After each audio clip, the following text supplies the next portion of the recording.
I found my sister trapped in a mirror and our family's truth unraveled. Reddit stories. They say families are like branches on a tree, growing in different directions yet rooted in the same soil. Ours looked healthy on the outside. Green leaves, steady growth, occasional storms, but nothing you wouldn't expect. We lived in a modest two-story house nestled in a quiet cul-de-sac, the kind of place where neighbors wave but don't ask questions. My parents were strict but fair, the type who believed in curfews, dinner at the table, and mandatory weekend hikes that we all secretly hated. And then there was my sister, Evelyn, 3 years older than me, brilliant, magnetic, always 2 steps ahead in life, and yet always quietly watching something no one else could see. Evelyn had this way of making silence feel loud. You'd find her curled up in strange corners of the house, scribbling in journals or staring out windows with that look, like she was trying to remember a dream she hadn't had yet. She rarely spoke about herself. Her world was private, stitched tightly shut, and for the longest time, I respected that. Or at least I thought I did. Because what happened next, I still wonder if it would have unfolded differently if I hadn't gotten curious. Or selfish. Or scared. The day it began wasn't extraordinary. It was a Wednesday, cold and gray, the kind of day you forget before it even ends. I came home from school to an empty house. Mom was working late, Dad was at some conference, and Evelyn. Well, that was the thing. She should have been home. Her car was parked outside, shoes by the door, backpack slumped in its usual spot near the stairs. But the house felt wrong. Too still. Too quiet. I called her name, no answer. Went upstairs, checked her room. Empty, neat as always, like a catalog spread, bed perfectly made, books alphabetized, a single pen resting diagonally on her desk. It wasn't like her to vanish without a trace. I don't mean that in a melodramatic way. I mean it literally. She was predictable. Her habits were clockwork. So when I saw the closet slightly ajar, my gut twisted. I knew I shouldn't open it. But I did. And there, tucked beneath a pile of old notebooks, was a red leather journal I'd never seen before. I didn't read it at first. I wish I could say I was noble, that I respected her privacy. But the truth is, I was afraid. Afraid of what I'd find. It wasn't until that night, long after the police were called and the search began, that I opened it. Evelyn had vanished. No phone. No note. No signs of struggle. Just gone. And the journal. It was like falling into a second life I never knew she had. The first pages were innocent enough. Musings about school, college applications, poems, sketches of trees and birds and faces. But then the tone shifted. Somewhere near the middle, her words grew jagged. She wrote about hearing things, whispers at night. The sensation of being watched. She said there were memories that didn't belong to her. Images of places she'd never been. She described a dream she kept having, a narrow hallway with doors on either side, all locked except one at the end. Behind it, she said, was something waiting for her. Something she used to know. She wrote about feeling pulled, like a magnet to something hidden inside the house. One entry chilled me to the bone. There's a door under the house. I saw it in the crawl space, behind the insulation. I don't know how I missed it all these years.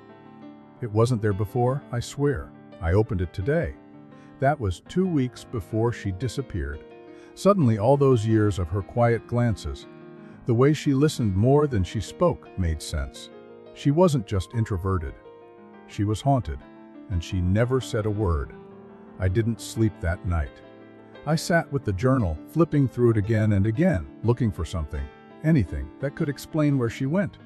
But it just ended. No goodbye. No plan. Just one final line that made my stomach turn. If I don't come back, don't open the door. Please. That was it. The next few days were chaos. Flyers printed, cops canvassing the neighborhood, questions without answers. My parents were wrecks, and I carried this secret like a stone in my chest. I wanted to tell them about the journal. I did, but some primal part of me kept whispering not to. Like Evelyn's warning wasn't just a metaphor, it was for me alone. So I waited for her to walk through the door, call my name, say it was all a prank. But she didn't. Days bled into weeks. Hope withered. Until the night I heard it. It was almost midnight. I was in my room, scrolling through old pictures of us when I heard a sound. Soft, deliberate, like something shifting beneath the floorboards.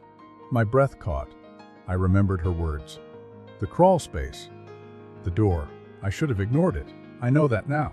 But back then, I was 17, desperate, drowning in guilt and what-ifs.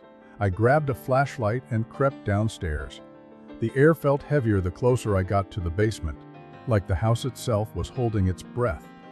The crawl space was a low tunnel behind the furnace, just tall enough to crouch in. I ducked inside, dragging the flashlight beam over pipes and dust and cobwebs, and then I saw it. The insulation had been pulled back, and there it was. A wooden door, no bigger than a kitchen cabinet, with a black iron handle.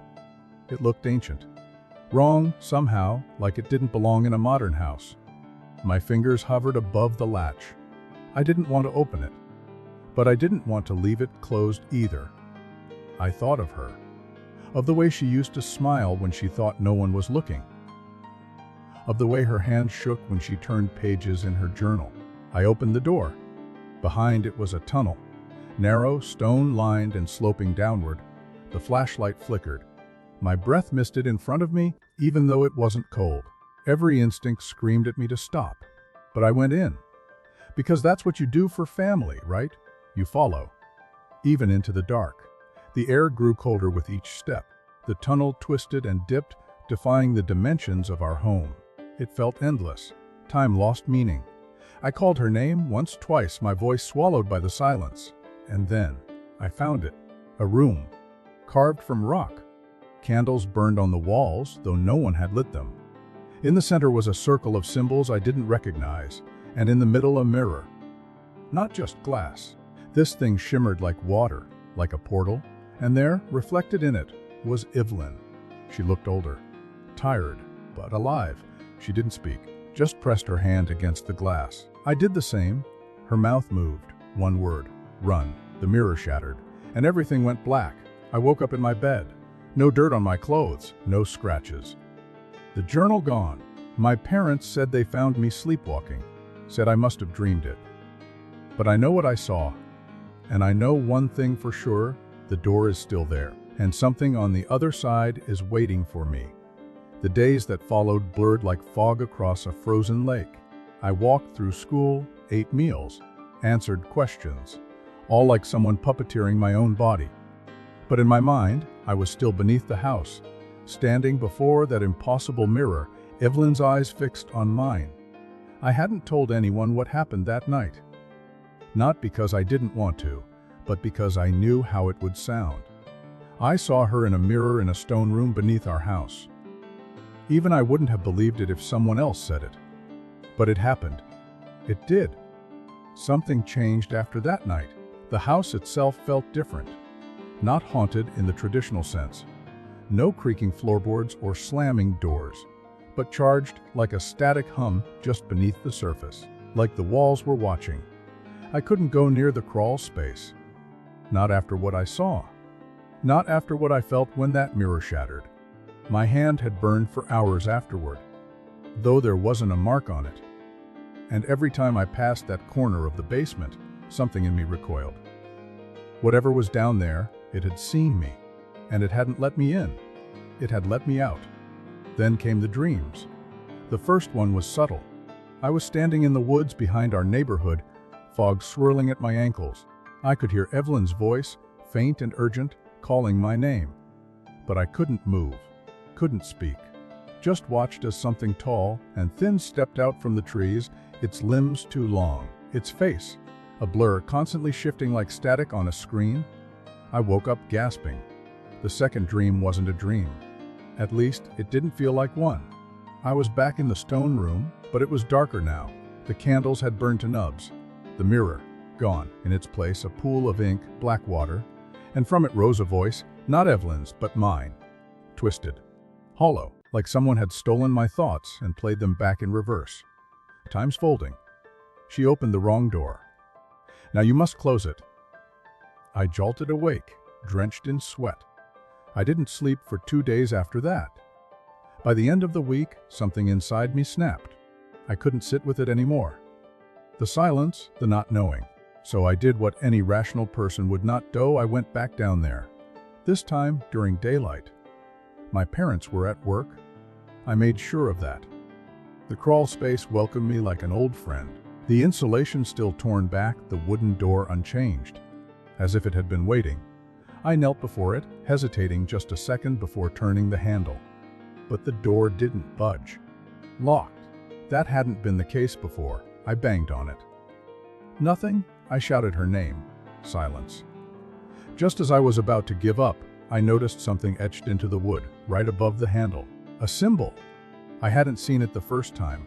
A spiral intersected by a jagged line, almost like a broken clock hand. I recognized it. It was in Evelyn's journal. I ran upstairs and tore through my closet. I'd hidden the journal behind a stack of comic books, too afraid to leave it anywhere obvious. Flipping through the pages, I found it, the same symbol, scribbled repeatedly in the margins. She called it the lock. Underneath, a noteth. Only blood remembers. The lock keeps the door, but the door remembers, too. That was the first time I considered something terrifying. What if this wasn't just about Evelyn? What if it was about me? I didn't know what "blood remembers" meant. Not really, but the next page gave me a clue. She'd written about our grandmother, a woman I barely remembered. She died when I was 6. Evelyn was 9. I only had fragments, a soft voice, rose-scented hands, stories whispered before bed about hidden worlds and shadowed things that live between seconds. I thought she was just eccentric. Turns out, she was more. Evelyn had copied something from Grand's old book, a family tree. But it wasn't like the ones you see in school. It had gaps, strange symbols instead of names. And beside one particularly faded branch, she'd written, "It skipped Dad, skipped Mom, but not us." I stared at those words for a long time. Then I did something I never imagined I would. I went into the attic. There was a trunk up there that belonged to our grandmother. I'd seen it once when I was younger, told to never touch it. But now, I had to. Dust coated the lid like a burial shroud. I pried it open. Inside were letters, drawings, dried flowers, and a book. Bound in black leather, it crackled when I opened it. The pages were filled with symbols, diagrams, and notes in a language that felt half forgotten. I flipped until something familiar stopped me cold. The symbol, the lock, and instructions. To open what was sealed, one must give what was taken. Blood, willingly offered, from the marked. I didn't know what the marked meant, but I had to try. I took a sewing pin from the drawer, pricked my finger, and let a single drop fall onto the etched symbol on the door. The wood pulsed beneath my hand. The lock glowed. The door opened. This time the tunnel was different. Warmer, pulsing like a vein. I moved slowly, heart hammering. At the end, the stone room waited, but the mirror was gone. In its place stood Evelyn, not a reflection, her. She looked just like I remembered, only older, tired. Her hair longer, eyes sunken but clear. "You came," she said. Her voice cracked like dry paper. I didn't know what to say. My mind spun. She stepped forward, embraced me, and everything inside me exploded in relief. But it didn't last. "There's no time," she whispered. "You open the door. That means it's awake." What is? Her grip tightened. "The thing that took me. That watches us. It doesn't live here. It waits here. And now it's watching you." The walls trembled. The candles extinguished themselves. She shoved something into my hands, a torn page from her journal. "Take this. It's the key." I looked down. The spiral again, only this time it was surrounded by words. "The false mirror hides the gate. The real one shows the way." A roar echoed through the stone. She screamed. I reached for her, but the ground collapsed. I fell. When I woke up, I was back in my bed. Again. No dirt, no bruises, nothing, except this time I wasn't alone. On my desk sat the journal, open to a new page. Not in Evelyn's handwriting. It read, "Two mirrors. One shows the truth. One shows your wish. Choose wrong and you become her." And the ink was still wet. I didn't sleep after that. Not for hours. Not even with my eyes closed and the lights off. My body was in bed, sure, but my mind was pacing in circles around the journal on my desk. It hadn't moved. Hadn't so much as rustled in the breeze from the open window. But its presence in the room was like a second heartbeat. The page, still wet hours later, stared up at me with that message. My handwriting, my exact cursive loops, but words I never wrote. 2 mirrors. One shows the truth. One shows your wish. Choose wrong, and you become her. And then a final sentence appeared below it, the ink slithering onto the page as I watched, forming itself in real time, like someone unseen was writing with invisible fingers, "Check the attic." Again. So I did. At first I expected everything to be exactly as I'd left it. The trunk open, book gone, dust disturbed. But when I pulled the string on the attic light, the scene was untouched. Trunk closed. No sign I'd ever been here. It was almost cruel, like the house had reset itself. But when I opened the trunk again, there was something new. A mirror. Small, round, handheld. The kind with an ornate bronze frame, like something out of a Victorian mystery. It wasn't there before. I was sure of it.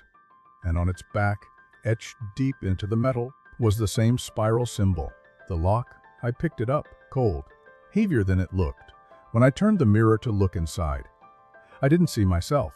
I did at first. But it shifted. My face warped, shimmered, and became Evelyn's. Not the Evelyn I remembered, but one who was smiling too wide, with too many teeth, and eyes like black oil. She mouthed something I couldn't hear. The mirror grew hot in my hands. I dropped it. It didn't shatter, just rolled once, then stopped face down. That's when the house changed again. It's hard to explain. It was still our house, but off. The colors were slightly wrong, like a dream version of a familiar place. The hallway was longer. The kitchen window didn't show the backyard, but instead reflected the living room, as if there were no outside at all. My parents weren't home yet, at least, not in this version. I moved through the rooms carefully, watching reflections in every shiny surface. I understood now. The house wasn't one place, it was 2. And somehow, I'd crossed into the version that Evelyn had written about. The false one. The house that watched you.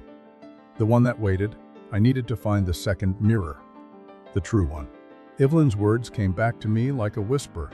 The false mirror hides the gate. The real one shows the way. I went back downstairs and grabbed the journal. Nothing else had appeared, but as I flipped through, one page fell out. A photograph. Old, faded. A girl standing in front of a mirror taller than she was, her back turned, her reflection showing her face.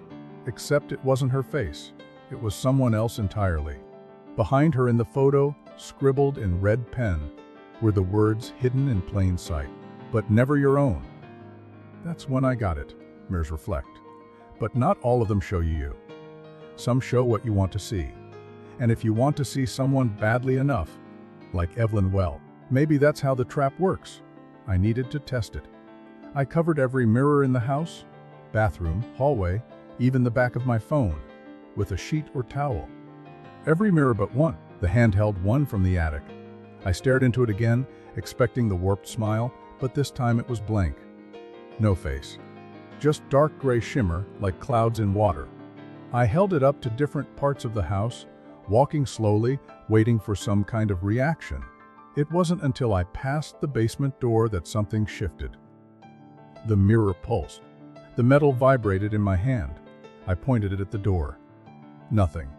Then I angled it upward, the ceiling above the basement door, where the hallway met the stairwell. Shimmered in the glass. There, in the reflection, was another door. Not in real life, only in the mirror. I turned around. Nothing there. Blank wall. But when I raised my hand to touch the spot, just above eye level, it felt hollow. Like a false panel. I pressed. It clicked. A hidden compartment swung open, revealing a narrow wooden staircase leading upward into darkness. Not downward. Up. But this wasn't the attic. This was something else entirely. I didn't hesitate. I climbed. The steps creaked like they hadn't been used in decades. The air was thick, not dusty, but dense, like walking through memory.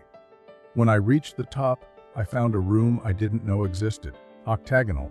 Walls lined with mirrors, all mismatched, tall, wide, cracked, new, ancient. Each mirror reflected a version of the room I was in, but slightly off. Some were lit by candlelight. Some showed the room empty. Some showed me but older, or younger, or injured. One didn't show me at all. I moved carefully, mirror to mirror, trying to find the one that was real. The one that showed this room as it was, not how I feared or wished it to be. Then I saw her. Not in a mirror. Standing in the center of the room. Evelyn. Only it wasn't Evelyn. This version was pale, her eyes fully black, hair floating like she was underwater.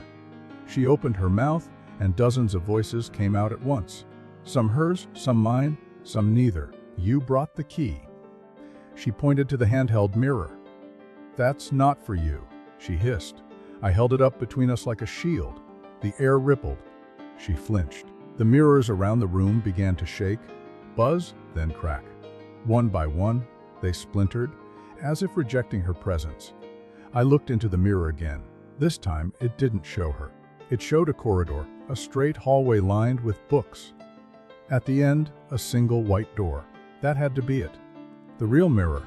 The way back, I turned from her and faced the nearest wall. There was no hallway, just more mirror.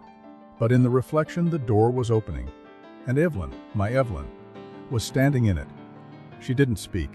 She just nodded once. I ran toward it. The moment I crossed into the reflection, the world inverted. The silence became sound. The mirrors exploded. Light blinded me, and I fell. Back into the hallway outside the basement. Back into the real world, I think. The house looked right again. My phone buzzed with missed calls. The kitchen window showed our backyard. My parents walked through the door a minute later, exhausted from work, asking about dinner, like nothing had happened. Only it had. The handheld mirror was gone, but Evelyn's journal was still on my desk. And when I opened it, the final page had changed. It was blank, except for a new line written in fresh ink. Not Evelyn's, not mine.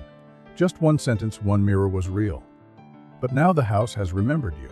The world kept spinning, and somehow I was still in it. School resumed. Dinner happened. My parents laughed at something on TV like they hadn't forgotten a daughter. Like our family portrait on the wall wasn't permanently short by one. Evelyn's room stayed locked, untouched, a shrine behind wood and silence. I asked once if they'd thought about going in. My mom looked at me like I'd spoken in static. Who? She asked. Who? I said, Evelyn. Her mouth twisted, confused. You mean your cousin? She replied. That was the first real fracture. They didn't remember her. Not the way I did. Not at all. Photos of her were missing. Not just gone. Replaced. School portraits showed me sitting alone, smiling like a fool into empty space. Our family trips were now trio shots. Her side of the closet, full of vacuum-sealed coats and old photo albums that had never belonged to her. Her backpack, once crumpled by the stairs, gone. Her name didn't come up at all. Not from my parents, not from friends, not from teachers. It was like she had never existed. But I remembered, and the journal did too. That was the only anchor I had left. Each night I read it again, cover to cover, even the pages I knew by heart. Especially those, looking for patterns, shifts, gaps. Anything that could explain how she vanished from everything but my memory. But the pages began to change, slightly. Subtle word shifts. Whole sentences that weren't there before. And each time I reread them, I remembered things I hadn't before. Like the first time Evelyn told me about the mirror. I'd been 9. She was 12. We were brushing our teeth, and I noticed she was staring into the bathroom mirror long after the brushing stopped. Not at her reflection, but beyond it. There's something behind it, she said. I laughed, called her weird. She smiled that tight smile of hers and walked out. That was it, just a moment. A scrap of conversation.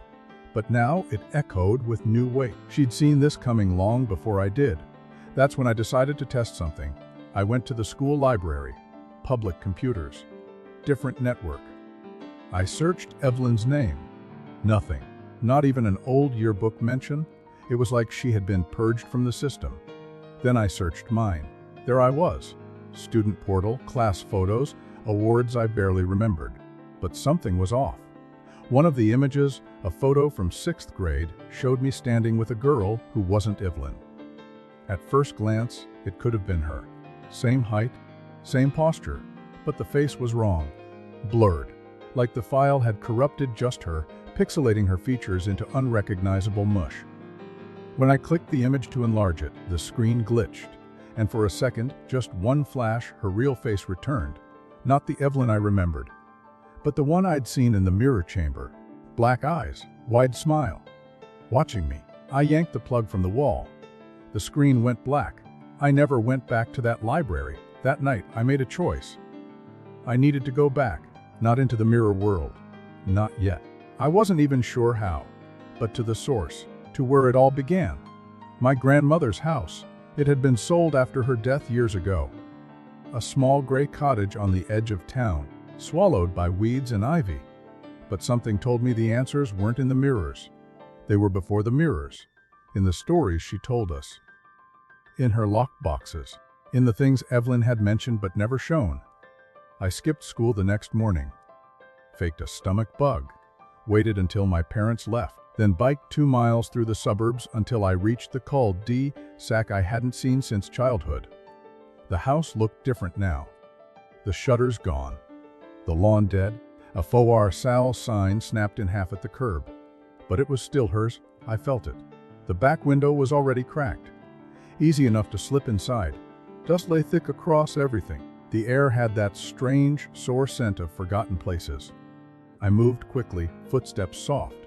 I didn't know what I was looking for. Just that I'd know it when I saw it. In the hallway, I found it. The same mirror that had been in the photograph from Evelyn's journal. Tall, arched, framed in gold. And just like in the photo, it didn't reflect properly. My image was there, but shifted half a second behind my movements, like it needed time to remember me. I reached out and touched the glass. It rippled, then stopped. I turned. The hallway was unchanged, but the mirror had moved. Not the frame. Inside the reflection. The hallway behind me in the mirror now showed a door that wasn't there in real life. A narrow wooden door with a brass knob. I turned back around. Still nothing behind me. I looked into the mirror again. The door was open now, and someone was standing in it. Evelyn. She was mouthing something. Same word, over and over. Don't. The mirror began to hum. I stepped back. The mirror flashed, bright white, then darkness. When it cleared, the hallway in the reflection was empty again. No door, no Evelyn, but the air was heavier now, charged. Something had been activated. I ran. Out the window, back on my bike, heart punching my ribs. But when I got home, the house was different again. Not much, just off. The wallpaper in the hallway had changed color. A family photo on the stairwell showed my parents and me. Again, no Evelyn. But my eyes were closed. I'd never seen that version.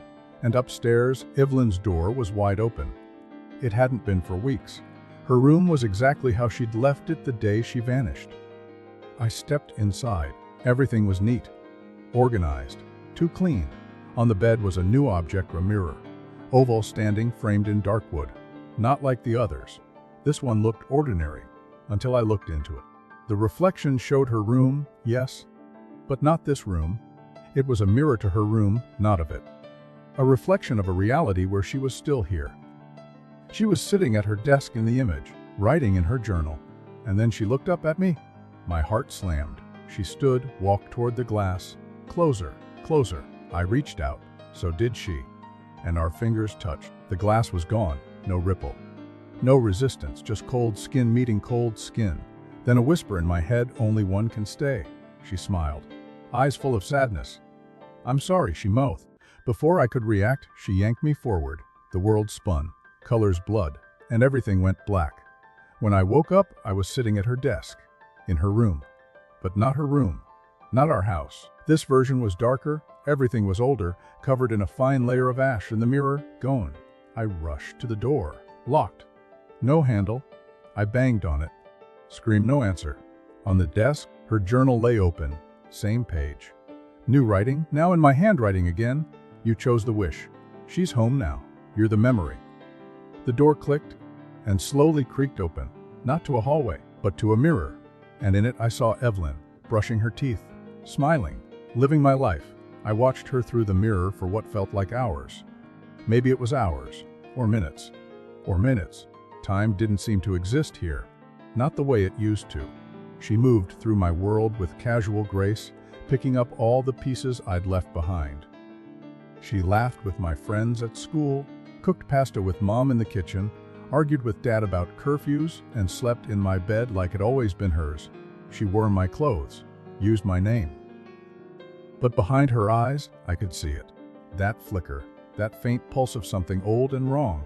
It wasn't Evelyn anymore. Not really. Just something that remembered how to be her. Or worse, something that never forgot. And me, I was the memory now.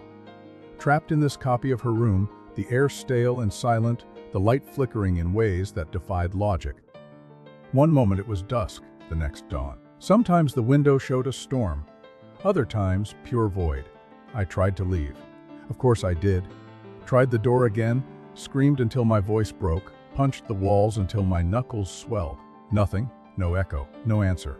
The only constant was the mirror, always present, always watching. I wasn't alone in the room, I never was. At first, I only saw them in reflections. Figures that hovered just outside my line of sight, peeking from corners, their shapes unclear. Sometimes they mimicked my movements. Other times, they lagged a second behind, like memories struggling to keep up.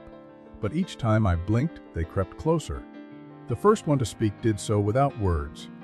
I saw her in the wardrobe mirror. My own face, but older. Lips stitched shut, eyes wide with dread. She raised her hand slowly and pressed a finger to the glass.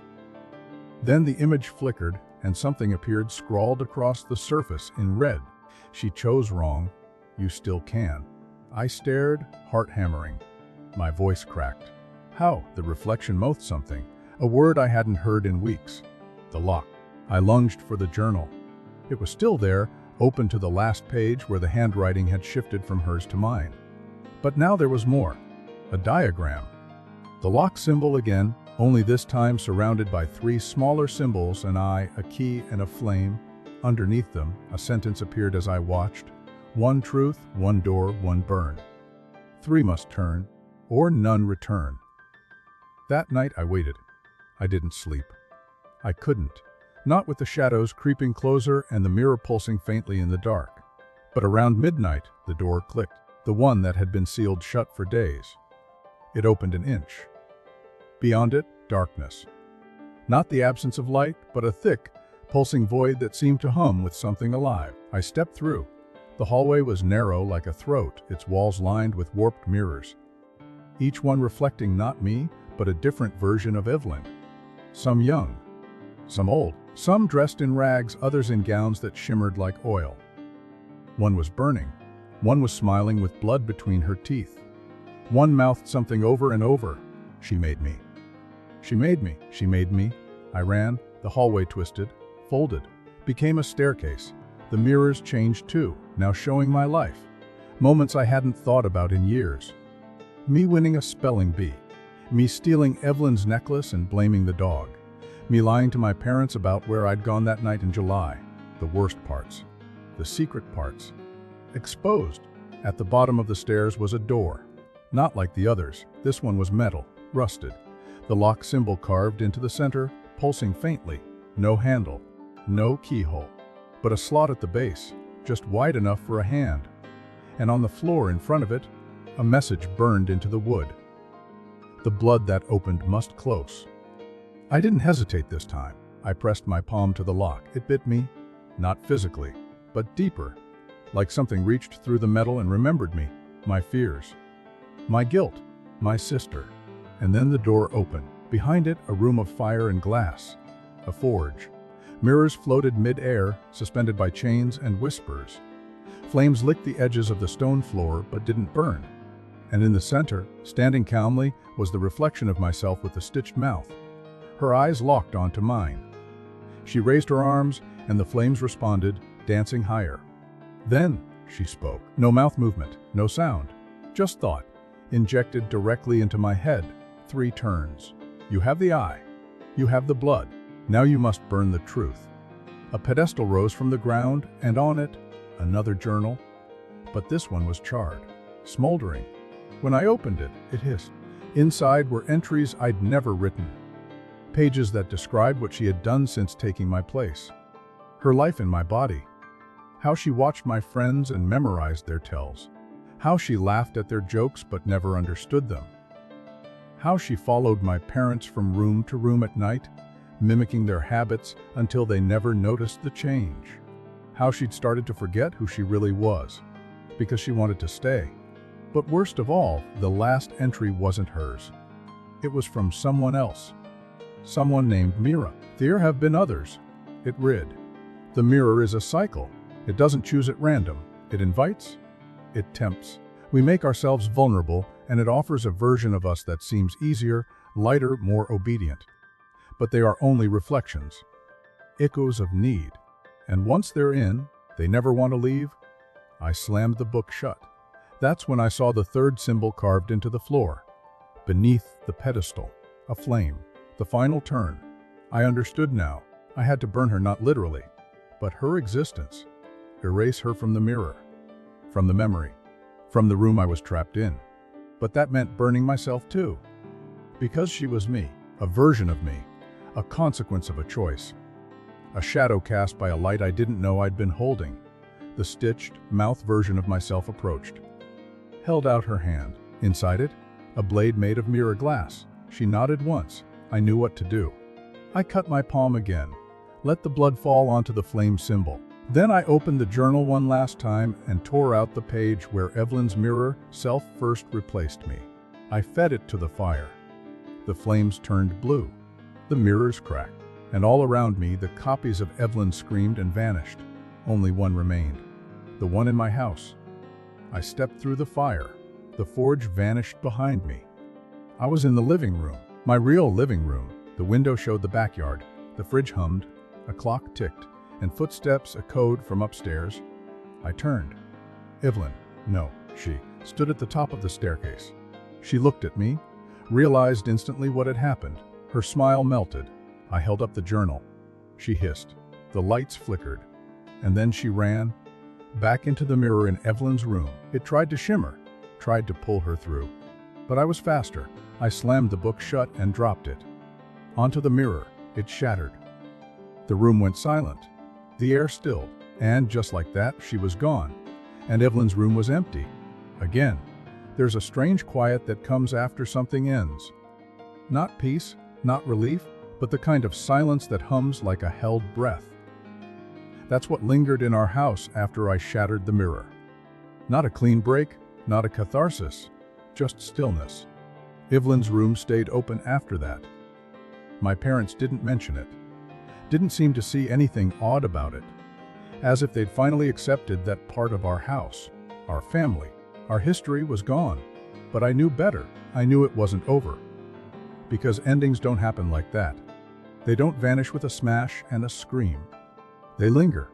In the cracks, in the dark, in the spaces you don't dare check twice. I started writing in the journal. Not Evelyn's. Mine. The original one disappeared the day after the mirror broke. Vanished from my desk without a trace.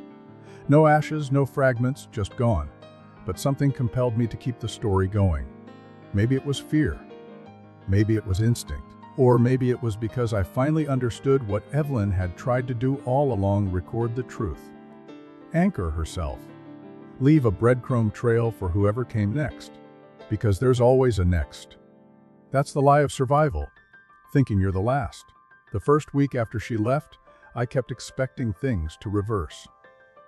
For the mirror to hum again. For the lights to flicker. For a laugh that didn't belong to me to echo down the hall. But nothing came. Not for 7 days.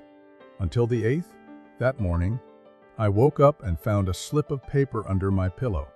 My name written in Evelyn's old block letters. I opened it with trembling hands. The mirror doesn't break, it remembers. That's when the humming returned. It didn't come from glass this time, it came from the walls. A low vibration, like something very large was breathing behind them, watching, still tethered. My first instinct was to burn everything, tear out the wires, smash the windows, run. But I didn't, because now I knew better. The mirror may be gone, but the memory wasn't. And memories don't die. They infect. I started checking reflections. Not just mirrors, windows, screens, puddles. Any surface that bounced light back at me. And every now and then, I caught it. Just for a second. A flicker, a shadow, a version of me turning too late or smiling too long. It wasn't over.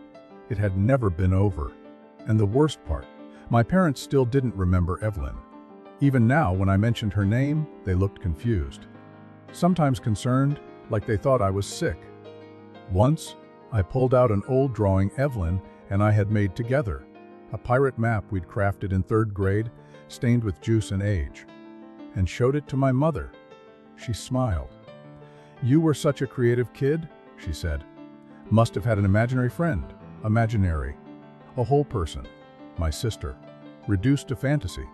That's what the mirror had done. Not just stolen her, but rewritten her absence. Not an erasure. A replacement. And I was the only one who noticed. Until the day the package arrived.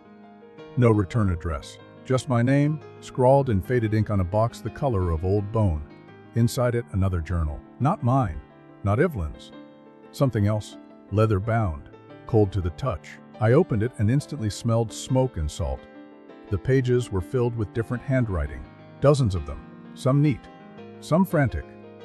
Some barely legible. And all of them told the same story. Not word for word, but thematically. Reflections. Duplicates. Lost siblings. False memories. Shifting houses. The mirror had done this before. To others. I wasn't the first. Each writer described a moment when they'd seen something wrong in a mirror. A flicker of a twin. A forgotten room. A door that didn't used to be there. Some had been trapped. Some escaped. Some didn't know who they were by the end. And all of them, all, had ended their entries the same way. Burn the mirror. Keep the journal. Warn the next. I sat back, breath frozen in my throat. It had passed through generations. Families. Maybe bloodlines. That's why Evelyn had been marked. Why I had. Something about us had made the mirror choose us. Not because we were special, but because we were susceptible, open, cracked just enough to let something else in. And now it was looking again. I felt it. That night, I did something reckless. I took every reflective surface I owned, mirrors, phones, screens, and put them in a circle around me. I lit candles. I placed the journal in the center, and I waited. At first, nothing. Then the reflections began to shift. They didn't mimic me. Not anymore. They acted independently. One smiled. Another cried. One turned away and whispered something I couldn't hear. But all of them, all, looked relieved. As if they'd finally found me. And then the lights went out. Darkness swallowed the room.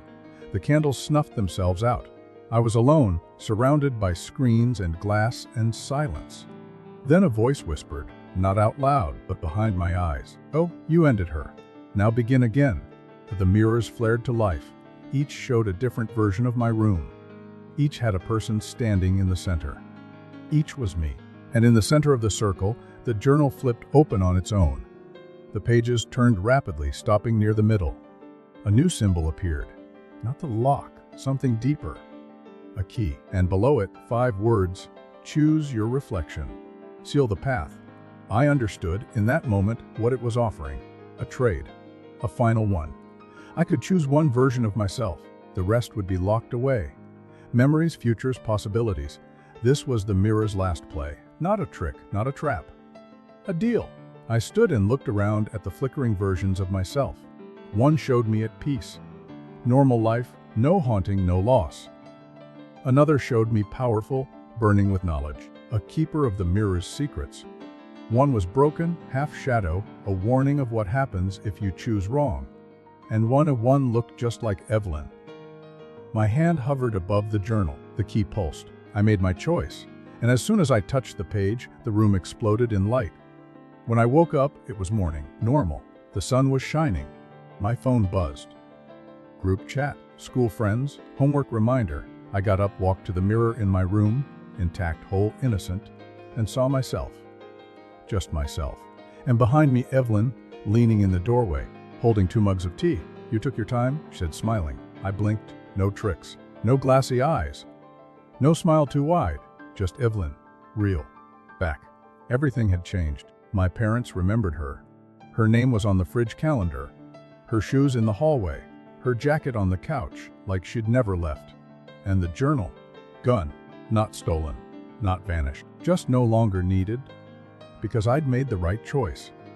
But sometimes, late at night, when I brush my teeth, I catch it. In the mirror, just for a moment. The flicker of another me.